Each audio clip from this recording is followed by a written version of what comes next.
आज हम लोग क्लास 9 का चैप्टर साउंड स्टार्ट करने वाले हैं। साउंड क्या होता है और ये इसका प्रोडक्शन क्या है, साउंड का प्रोडक्शन क्या है, उसी के बारे में हम लोग जानने वाले हैं। तो साउंड क्या है? Sound is a form of energy that produces a sensation of hearing in our ear. मतलब साउंड क्या है? साउंड एक एनर्जी है, ध्वनि एक क्या है? एक ऊर्जा का ही रूप है। हम जो कुछ भी बोलते हैं, जो कुछ भी सुनते हैं, वो सब क्या है? वह एक एनर्जी ही है। ठीक है, that produces a sensation of hearing in our ear. मतलब हम अपने कानों में किसी भी आवाज को कैसे सुन पाते हैं? वो आवाज के सेंसेशन की वजह से। मतलब हमारे कानों में सेंसेशन होता है जिसके वजह से हम उस आवाज को, उस ध्वनि को सुन पाते हैं। ठीक है, हम लोग जानते हैं कि हमारी बॉडी में 5 सेंस ऑफ ऑर्गन होते हैं। क्या क्या होते हैं? आई, ईयर्स, नोज, स्किन और टंग। ठीक है, 5 सेंस ऑफ ऑर्गन होते हैं। उसमें से जो हम लोग का जो ईयर होता है उसमें से एक है जिसके वजह से, जिसके कारण हम लोग किसी भी आवाज को सुन पाते हैं। मान लीजिए यहाँ पे बहुत सारा शोरगुल हो रहा है, ठीक है, तो शोरगुल के वजह से हम अपने कानों को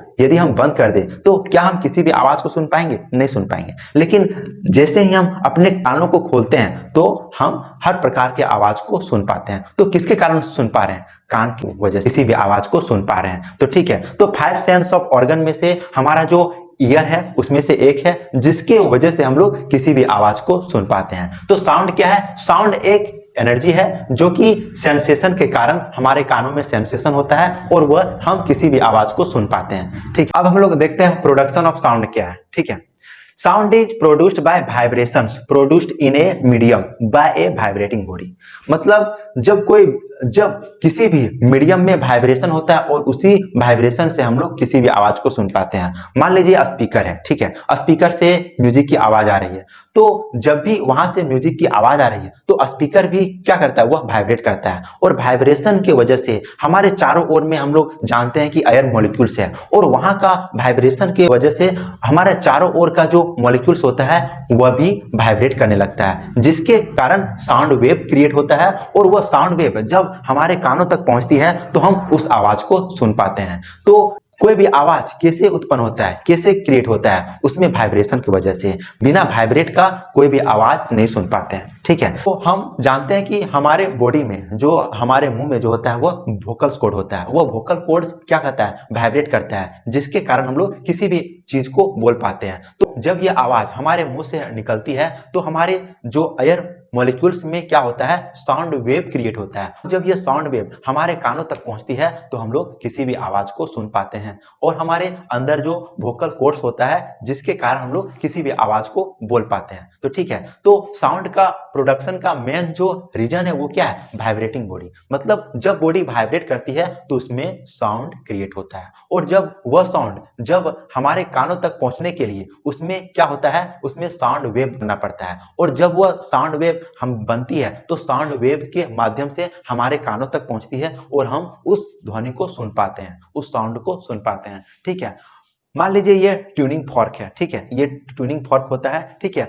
अब इस ट्यूनिंग फॉर्क को क्या करते हैं? एक बॉल से क्या कहते हैं? टकरा रहे हैं। जब यह बॉल ट्यूनिंग फॉर्क से टकराती है तो इसमें एक वाइब्रेट क्रिएट होता है, वाइब्रेशन आता है। जब इस वाइब्रेशन क्रिएट होता है तो इसमें साउंड क्रिएट होता है, ध्वनि उत्पन्न होती है। ठीक है, जब हम लोग इसको चेक करना चाहें कि क्या यह वाइब्रेशन करती है कि नहीं, तो जब इस बॉल को टकराने के बाद जब हम लोग एक जार में, पानी के जार में जब इसको हम लोग डुबोते हैं तो पानी का जो जार का जो होता है पानी, उसमें वेव बनने लगती है। ठीक है, तो हम लोग इससे जानते हैं क्या? इससे हम लोग जानते हैं कि ये जो जब भी बॉडी वाइब्रेट करती है तो वाइब्रेशन के वजह से ही उसमें साउंड क्रिएट होता है और यह साउंड क्या करती है? हमारे कानों तक पहुंचने के लिए साउंड वेव बनना पड़ता है, तब जाके हम लोग किसी भी आवाज को सुन पाते हैं। अब इसमें आता है कि वाइब्रेशन आखिर होता क्या है? वाइब्रेशन का मतलब हुआ टू एंड फ्रो।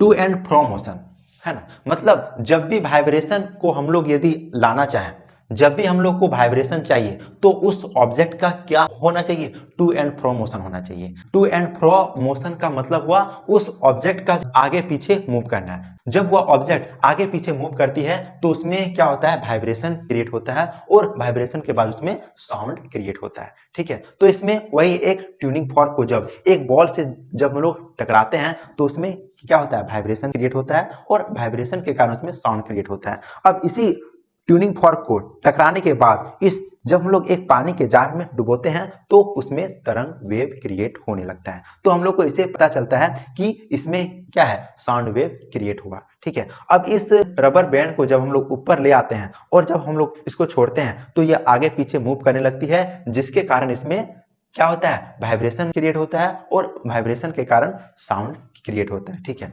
अक्सर हम लोग देखते हैं कि हमारे छत में रड होता है किसी किसी के में, तो जब इस रड को हम लोग क्या करते हैं, एक साइड से ला करके छोड़ते हैं तो यह रड क्या करती है, आगे पीछे करने लगती है, मतलब टू एंड फ्रो मोशन होने लगता है। और टू और फ्रो मोशन की वजह से क्या होता है, वाइब्रेशन क्रिएट होता है और वाइब्रेशन के कारण ही साउंड क्रिएट होता है। ठीक है, तो आज हम लोग देखें क्या साउंड क्या है और प्रोडक्शन ऑफ साउंड क्या है। ठीक है,